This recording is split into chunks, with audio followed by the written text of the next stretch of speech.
So, welcome everyone. This is Nick Wagner Sr., and this is another Sunday night episode of the Full Potential Live Show. Thrilled to have you join myself and our great guest, Jayne Mattson, tonight. So, Jayne, welcome to the show, and thank you for joining. Thank you for having me. And we do this every Sunday night. I record it live, which is fun. I used to do it as a podcast. Now we record it live. We stream it to LinkedIn and YouTube. So, for those of you watching on LinkedIn and YouTube, thank you. And then we'll actually turn this into the Full Potential podcast, and I'll release this on everyone's favorite podcast platforms as well. And I will also, Jayne, I always make sure I do this. I always make sure I link to your information, whoever my guest is, in the show description. So for you, I will make sure we link to JayneMattson.com, which is your personal website. And then we can also link to your LinkedIn profile if people want to connect with you on LinkedIn as well. So, and fantastic. This is, the whole reason I do this show, and Jayne and I were talking before we got on live tonight. The whole reason I do this show is because every single person out there, and Jayne knows this because she's a career expert. Everyone's career journey is so unique and different, and I find it so fascinating to see what everyone has done with their career. And what I've learned is you can learn a lot by listening to stories and experiences from other people's careers. So I thought, why don't I interview people to hear about their careers, and then I can have great guests like Jayne come on and share their stories with my audience, and hopefully have some people learn some things from what's gone well, what hasn't gone well, and any other pieces of advice you'd like to give us. So we'll go ahead and get started, Jayne. I know we have a lot to talk about, but yes, I want to first ask, because I love seeing what people say when I ask this. If you were at a conference pre-COVID, when we could go to conferences, or you're meeting someone at a dinner party and they ask you, Jayne, what do you do? Like who is Jayne Mattson? How do you answer that question? That's always such a hard question for people to answer, because the answer could be so broad. The answer that I give is that I am a speaker, I am a career consultant, and I am an author. I am a consultant in the area of working with early to mid-career professionals, helping them manage and take charge of their careers. I'm also a speaker, and I speak on many different topics pertaining to careers, pertaining to relationships. And I'm also an author of a book called You, Me, You. And that's actually a new part of my commercial that I like to share with people. And it's a book about how to develop, maintain, cultivate relationships where the focus isn't just on you, it's really on the other person. So that's what I like to tell people, that I'm a speaker, I'm a consultant, and I'm also an author. And I agree with you. I think a lot of people really have a hard time explaining that, especially in a shortened period of time, because people have a tendency to say, well, what do you want to know? I'll tell you my life story. So I think you succinctly say that, which I love. Before we jump into how you became this career guru, right? Mm-hmm. I want to ask the question: if someone asked you what a career expert or career consultant was, how do you define that? And I asked that because I think, as we discussed, now more than ever with the COVID-19 situation, we have tens of millions of people that are out of work, unfortunately, because of everything going on. And a lot of people have taken this time to decide maybe now is a good time to make a career transition during this period when they're unemployed. So what is a career expert or a career consultant, as you described it, and how would you explain that to people? Yeah, that's a really good question, because it's very broad. So when I think of, it's sort of like career management, career development, and it can start from the beginning of when students get out of college. What do you really want to be doing? And I help people, early career professionals, as I call them, versus millennials, or identify them in that way. It's really about what is it that I want to be doing, and helping them cultivate what are they really good at, what are their skills, what are their values, what's real important. And I try to help them from the beginning of time to really understand what some of those are, your values, your skills, and your interests. Then as they progress along their career, they really want to really do something different. They might want a better boss. They might want a better culture. They might want more money. So as a career professional progresses in their career needs are different. And one of my mottos, if you want to call it, is take charge of your career. And what that means is that you take charge of it. It doesn't take charge of you. So you always need to be thinking and looking ahead, learning, developing, taking courses, and also being aware that there are going to be trials and tribulations and knowing how to deal with them. So that's part of like managing your career when you are working.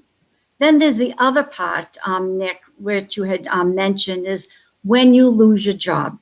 Right. When you lose your job, then that's a whole other part of a career management consultant is how do I find that next job and helping. So what I do is I help people figure that out. But you really always want to start off, what is it that I really love to do? And even in my last job, what is it that I love? What is it I didn't love? And help them really formulate a sort of a foundation. And what does that look like? Not so much of the job, but the elements of it, the functional skills that they want to be utilizing. And then this whole part of how do you conduct a job search? Conducting a job search in 2020 without the virus that's going on was a challenge because it was all driven by technology. And now it's even more challenging because you're not going to be able to meet face to face. So my expertise is in all areas of from the beginning of your career to the managing of it in the middle of it, but also if you want to change careers, I'm a career changer. I have changed careers 2 times and now I'm kind of on to my 3rd.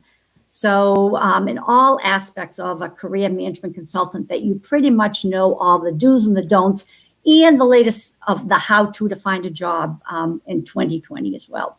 Yeah, no, that was really helpful. And one thing you said really resonated with me, the trials and tribulations of your career, simply because it is not going to be completely smooth.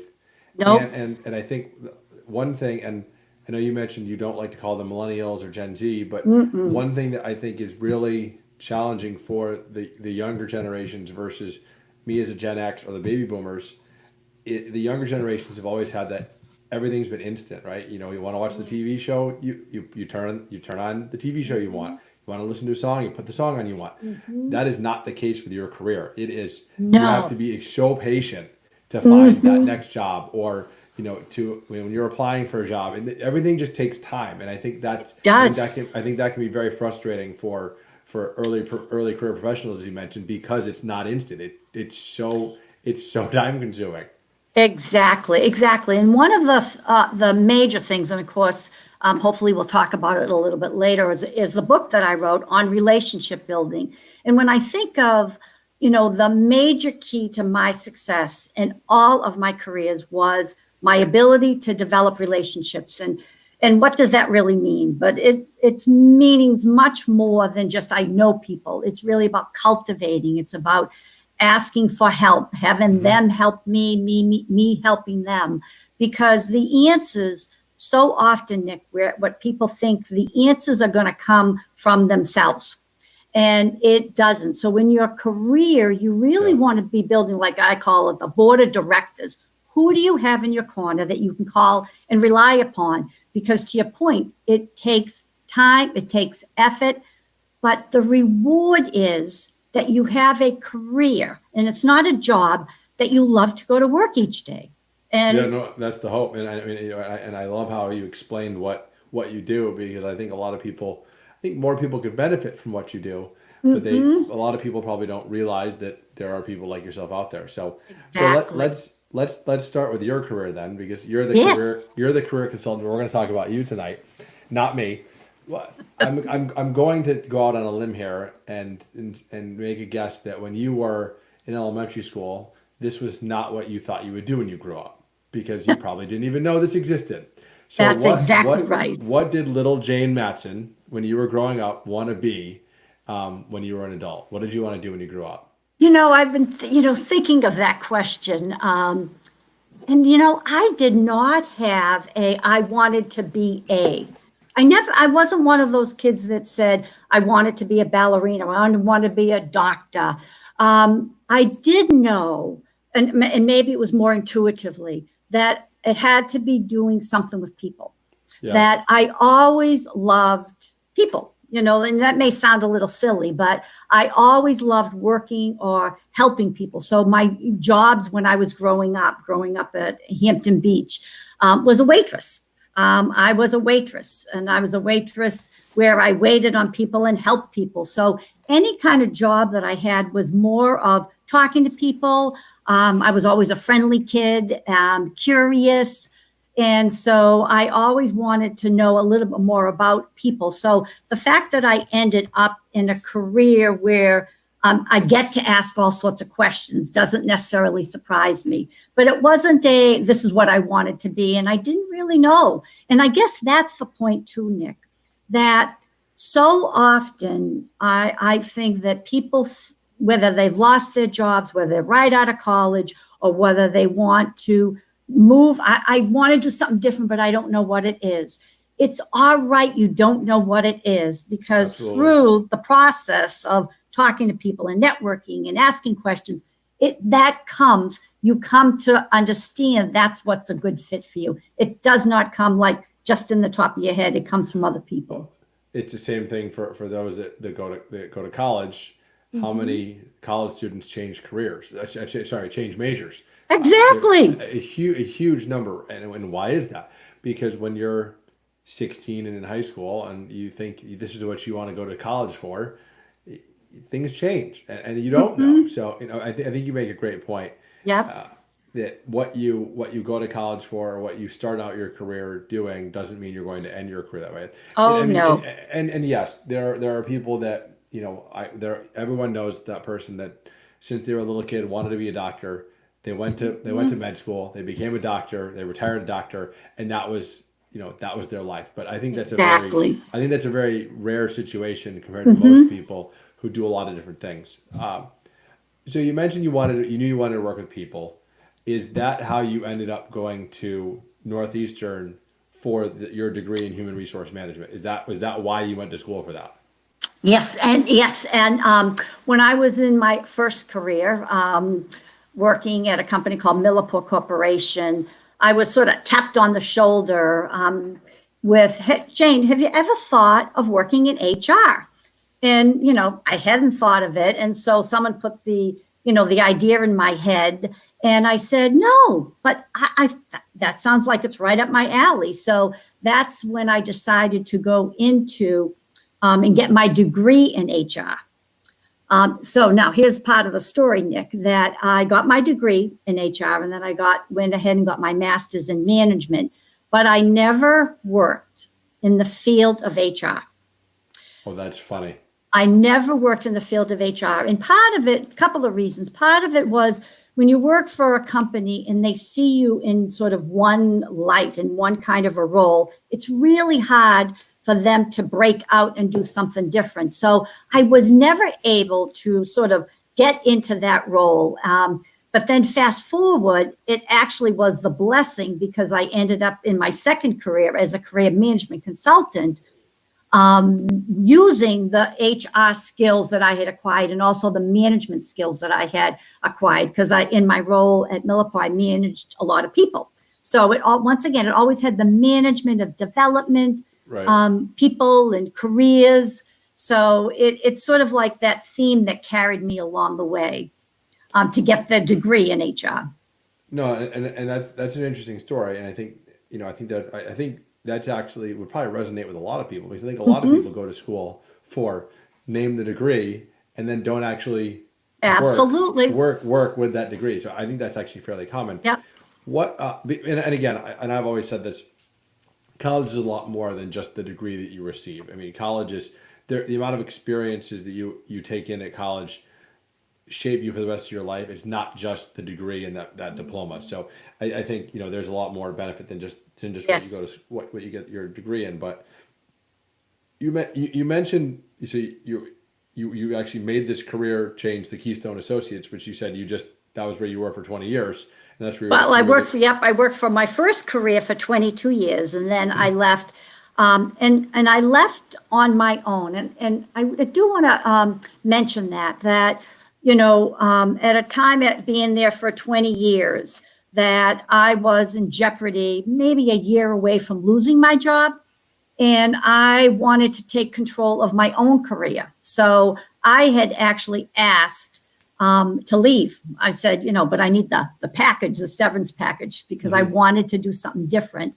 And so at that time in my life, I took charge of my career and said, I want to leave on my own. I did not want to be asked to leave. And that's when I left that particular company and that career. And then I decided, then it was, what do I want to do next? And that's when I figured out through a process and through networking and talking to people that the career management field was where I wanted to be, because it's aligned with all of my values and my skills and my interests.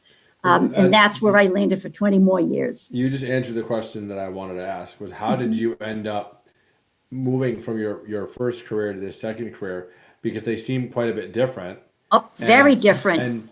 And from the sounds of it, you didn't have traditional experience as a career management coach. Nope. So So I guess my question for you is, because I think this is a common question that people have. They want to make a career transition. They want to completely change what they're doing. Yes. How did you get Keystone Associates to take a risk on you and a chance on you and say, you know what, Jayne, we're going to hire you to be a career coach, even though you haven't officially done it? What's the secret? So there are a couple of secrets there. I will share with the audience that as I was very fortunate to be I lost you, Nick, here. Whoops. Where'd you go, Nick? I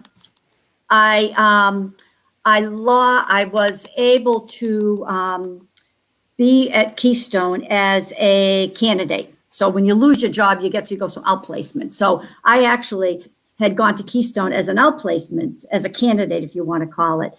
And so when I was at the company getting career advice, I would be sitting at the workshops and I would say, boy, I'd love to do this. This seems like right up my alley. So what I ended up doing was using the skills and the classes and all what I had learned in that time being a candidate to apply to myself, and I networked. And so how I got into this field of career management was I evaluated, first of all, what skills did I have that could be transferable? That's what you really need to do if anyone's thinking of making a career change. You have to say, well, what skills do I have that could be transferable? And what else do I need to do in order to enhance what I have? So I knew I had some foundation of, once again, I was a speaker, I had some training, and I had management skills, and I managed a large group of people. So I knew how to develop people pertaining to their careers. But the key to what got me my new career, and I know this is going to sound like a broken record, but my relationship building, that I was able to meet people, talk to people, ask them questions, and people were willing to help me because I was so excited about the unknown. I didn't know what it was going to be, but I knew it was going to be exciting. So it was all about relationships. And when I changed careers, Nick, I don't even think there was email. Now this is going to, of course, age me here, but that's all right. That we didn't have technology. We had voicemail. So what I had to do was pick up that telephone and say, hi, Nick, my name is Jayne Mattson. And, Tricia had referred me to you. Would you be willing to meet with me for coffee? Now, I did that. And you had to do it on the phone. And then you had to meet people face to face. So that's how I did it. Now, it's a much shorter story. I started my own business because I just had to start doing it. So I worked on, as I call it, would you be my test candidate? Would you be my person that I can practice on? And I just hung around with the people that I wanted to be with. And I just had so many people that were willing to help me along the way that saw the potential in me. And when I went to Keystone, what they said to me was, Jayne, you have the skills. You need to now go back and get some experience and come back when you have more stories to share. And so that's what I end up doing. And it was hard work, but it was work that I knew was going to be rewarding. And you ended up working at Keystone for 20 years. Over 20 years. It was my dream career. It was my dream career. And it was just, imagine waking up every day. And I can honestly say this, that I don't think there has been 5 times in my whole career, my first career and my second, that I didn't wake up excited about going to work. That is rare. And you are truly blessed for being able to feel that way. I'll tell you that much. Yes. What was your role? I mean, you probably had multiple roles while you were at Keystone because it was over 20 years, but ultimately what was the key to being successful there for you, and why were you able to, keep doing different things and just what helped you stay motivated being at that company for 20 years? Oh, yeah. Well, once again, it was when you're doing the work that you love, it becomes an easy thing to do. So helping, coaching, counseling people who have lost their jobs and really helping them figure out what is it they wanted to do, and also helping them, improve their skills. I mean, every day you got to meet with someone different. So that was always great. Also, I love to take initiative. And so I was able to just raise my hand and say, I think I want to develop a new program, or I think I would like to, speak on this topic. So even when I was in that career, Nick, I always worked on the next step. So I always was learning, developing, working beyond the 40 plus hours. And I think that's the important part for anybody who's listening, that managing your career is not really during the week. That's part of it, and your company will hopefully help you. It's what you do on the weekend. It's what you do maybe at something at night. And that's why you can find a career that you love. But it takes work. And that's really the key. You had mentioned it earlier about time and the patience. So I was able to do all the things that I love to do at a company that allowed me to do that. And then when the time came where I was ready to move on to the next, I said, the time is to move on, and which is what I did. And that's what I did last year, in June of last year. I left after a wonderful career. Now I'm on the third. So before we get to your second career, your career pivot, I want to just highlight something for the audience, because you mentioned it twice now, the importance of that continuing education even when you're done with school.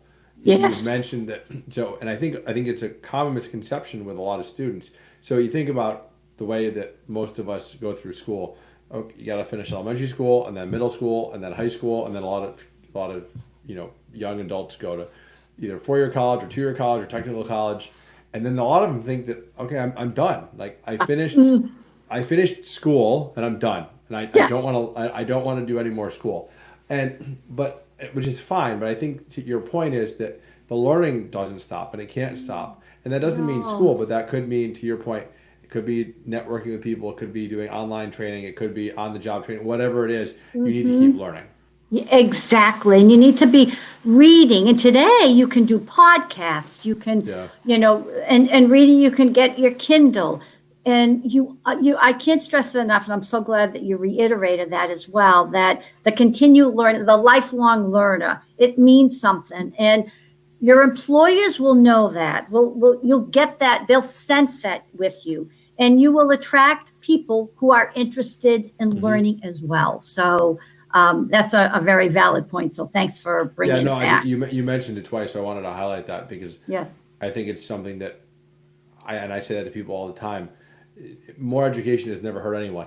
It just gives you more knowledge, which is so helpful. Yes, exactly. And it makes you more interesting. It makes you more, True. When you are out there networking with people and talking to people, you're asking them questions and you want to be learning about them. but you also want to be sharing about yourself. And, if someone said, well, what's the book that you recently read? And, it could be a fictional book, but, if you say, well, I just read this really great leadership book by John Maxwell, or, Brené Brown has this new book that's out that, go into the wilderness, I found so interesting. That's what's going to keep you curious and have other people drawn to you because they want to learn as well. Yeah, and you bring up a good point because you mentioned networking and how powerful that was for you. But you also mentioned that this whole idea of networking and building relationships, ultimately it's building trust. It's not, to your point, it's not just meeting with someone once and asking them for something and moving on. You actually mentioned building relationships, which I think is it. To me, I think sometimes people think networking and they think, well, I'm just gonna talk to someone once and never talk to them again. No. You actually talk about building relationships, which I think is, and I know we'll talk about that with your book, but yes, that I think was another great point. Yes. So let's talk about this second career pivot. You have a great job that you love, that you just told me you every day you woke up and love to go to work. And for some reason you decide, I'm going to give up all this and I'm going to go start my own business and and I'm going to stop working for someone else. So why? So why would be my first question. And I think the second question is, because I think this is another thing that a lot of people, and I interview a lot of entrepreneurs and people that own small businesses, a lot of people have dreams of working for themselves one day. But I want you to be honest with the audience and explain how hard that really is. Because it is not, well, I don't feel like going to work today and I'm my own boss. I just won't go to work. That's not how it works. So if you get, so the why and then how hard it is to be an entrepreneur, I'd love for you to hit on that. Yeah. So the why part, people would ask me, my husband had retired earlier. And people said, when are you going to retire, Jayne? And I'm not a lover of that word. I don't like that word at all. And I'd say, I'm just not ready. And I will know when it's time to go. And when I knew it was time to go was, it's not that I didn't still love the work, but I was yearning to do something different and be more challenged. And I love to be creative and develop programs and try new things that I've never done before. And I wasn't able to do that as much anymore. And so I felt that the time had come. And also, Nick, the impetus was that I had written the book in 2018. I wrote all summer long, and I wanted to publish it. And I also wanted to speak about it. I wanted to sell the book. I wanted to have fun with it. And I couldn't really do that when I was still working at the company. And so I felt the timing was just right. And when I made the decision in my first career, I'm fortunate that when I make transitions, I almost 100% know the time is right, that it's time to move on. That's a good gift. Yes. You know what, Nick? I tell you, I feel blessed that I have that internal sense of knowing when it is right, because of the fact that you don't want to have any regrets. So I did leave. And so being on your own, but it was never about, even when I did my first move and did my own thing, it was never about, I don't want to report to someone and I want to do my own thing. Because to your point, you've got to fill the day, that you've got to, if you've got to make a certain amount of income, you've got to figure out where that's coming from. You're alone, and I'm a high extrovert, so that being alone doesn't necessarily work. Yes, very, very difficult. I'm fortunate at this time in my life where it isn't as if there is this, I have to. It's more that I want to, because I feel like it's just not over. I mean, just so many other things that I want to do because of the continual learner, and also of working with the early to middle career professionals, that I'm passionate about helping them because of their careers are just going to be ups and down and over and out. And where will they go to find help? So that's part of the journey of me wanting to help as well. And so I have, I don't know how many. I've got like 4 mentees that I'm working with that are in this age population that That's I fantastic. just love because they're like sponges. And so the more that they ask for help, the more that I'm willing to give them all the help they need. No, and I appreciate that. I appreciate you explaining a little bit about the why and also how challenging being an entrepreneur is.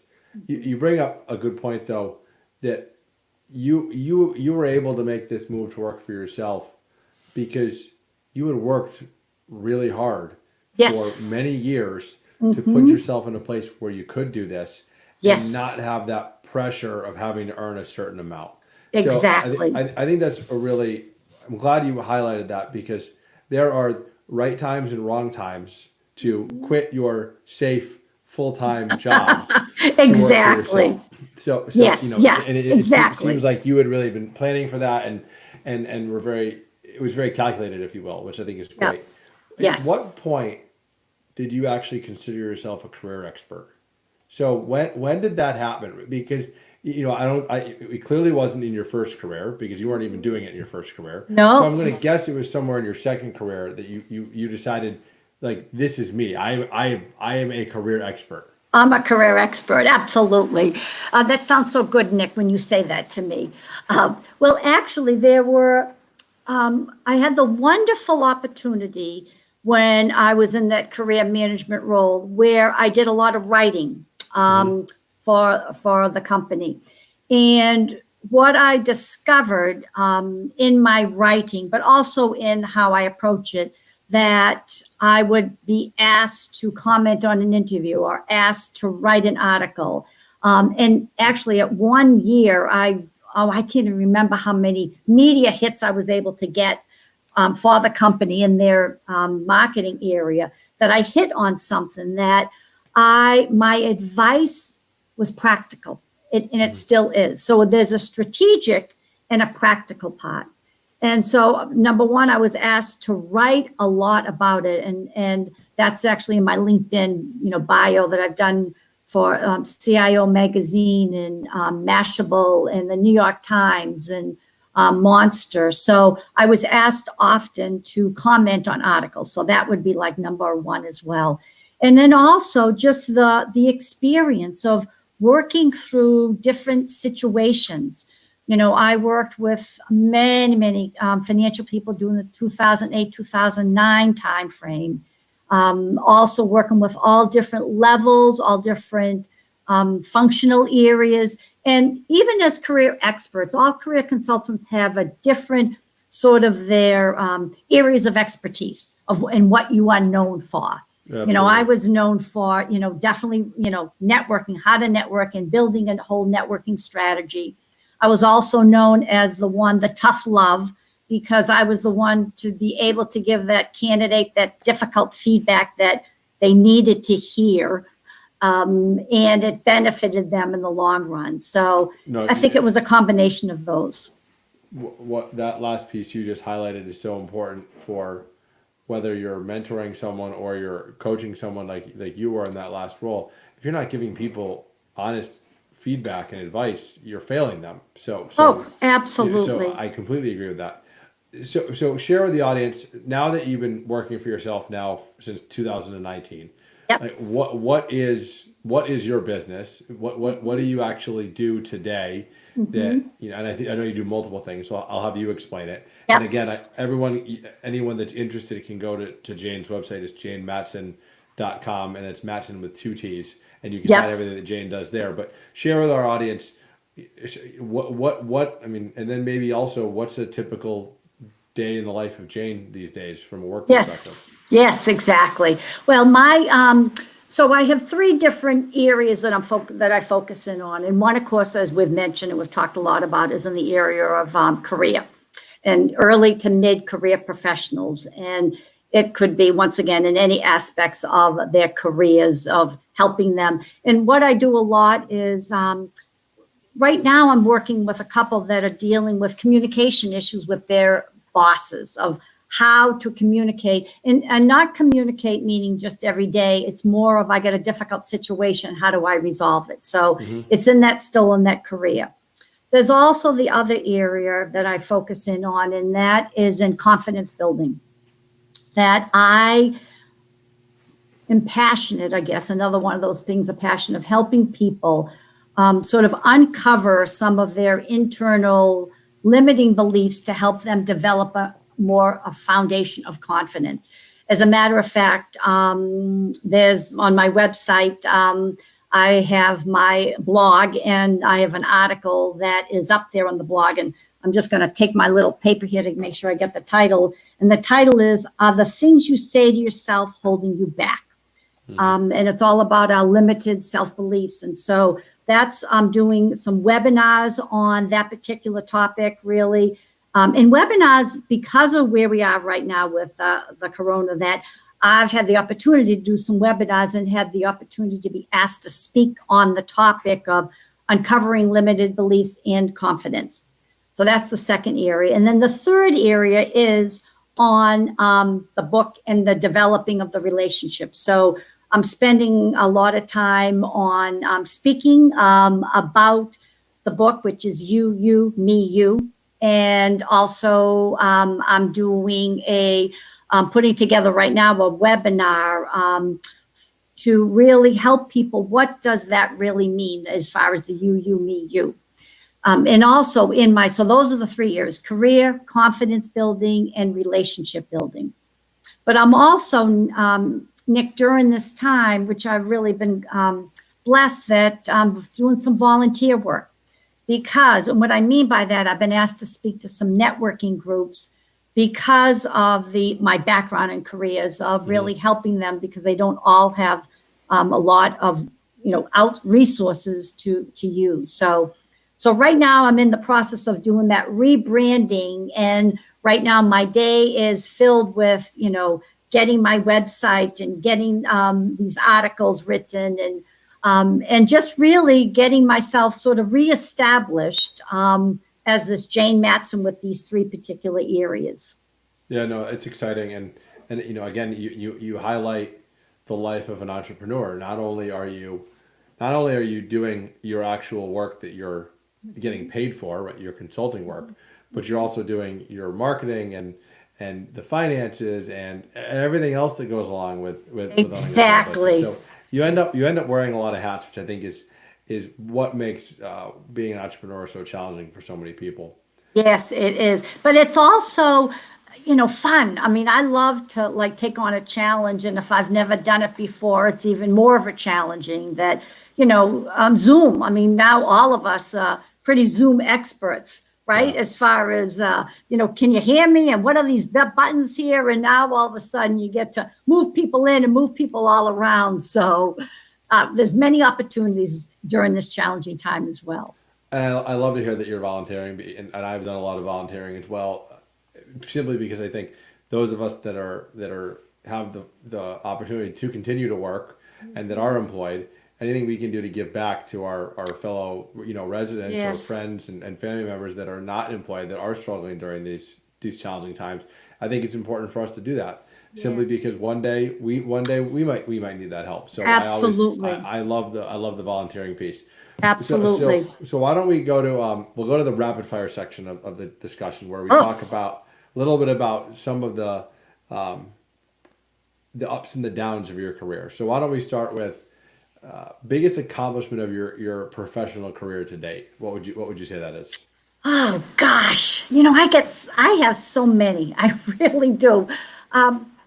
The biggest one, I think the biggest one was probably changing careers out of the first one, and doing it without having any experience at all, and really being successful at it and finding the dream job. So that I would say would be right up there as far as the one that just fills my heart. That's a good one. And I'm gonna make a guess that the book is probably a close second. Yes, the close second. Absolutely. But Nick, I was not I wasn't one of those that I want to write a book. I mean, it was never one of my dreams. It sort of just evolved and happened. But yes, writing a book and seeing your name is just awesome. It's just such a cool. That must be a cool feeling. So It is. on the flip side, and I asked this question because I think we learn so much about things that don't go well. What was one of the biggest failures of your professional career, and what did you learn from it? Yes. So, I am not a lover, and I'll say this even when they interview that word failure. I always say, which is there, is there something in your professional life that you wish didn't happen?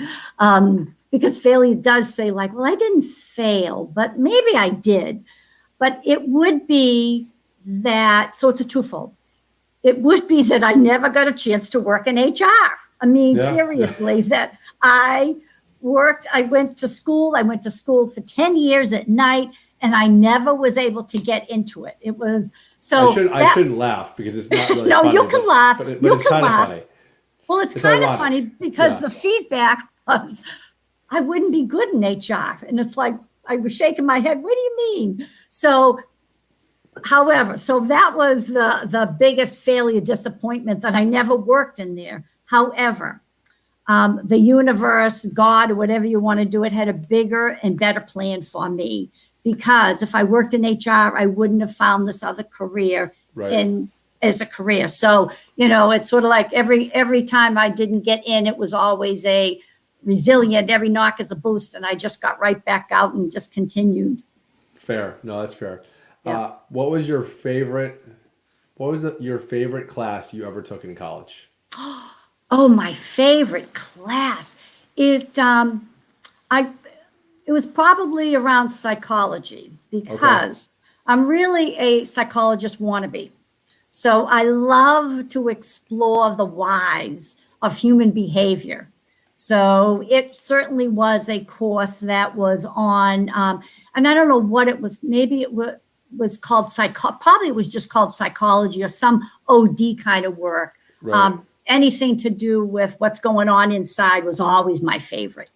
Yeah, that I'm sure that was a complicated course then, because our brains are so interesting. Exactly. All right, and the last one, besides your book, what is your favorite book? If you had to recommend a book to someone on anything, what would be your favorite? Without a doubt, Dale Carnegie, How to Win Friends and Influence People. That's a good one. That is a very good one. That book, and I share this book, this story in the book, that my father, when I was about 15 years old, bought me this book, and it's a tattered book. It's a 1938 version of Dale Carnegie's book, and he handed it to me and with 1938. So I just want to put that in perspective for a second of how impactful that book is, and still today. Exactly, Nick. Still today, it is one of the best-selling books and the best-selling book on interpersonal relationships. So I'm glad you pointed that out. How to Win Friends and Influence People was the most influential book. And when my father gave it to me, it was, honey, honey, honey, if you read this book, you will always be successful.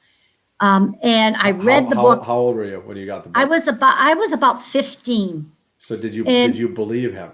I did. Well, yes, because my father was a Dale Carnegie. I think he was a spirited Dale Carnegie. He was a relationship man, really hit the top of the charts with that. Yeah. So if my father had given it to me, I said, I'd have to read it. But what I did, Nick, because every time I speak, I'll always ask them, do anybody know this book? Yes. And I'll say, has anybody read this book? And then some people put their hands up, some people don't. But what I did at a young age, and I'll say this to all of the people that are listening, that it isn't a book that you read once. It isn't a book that you read through. It's a book that you read a chapter and you apply the principle, a chapter and you apply the principle.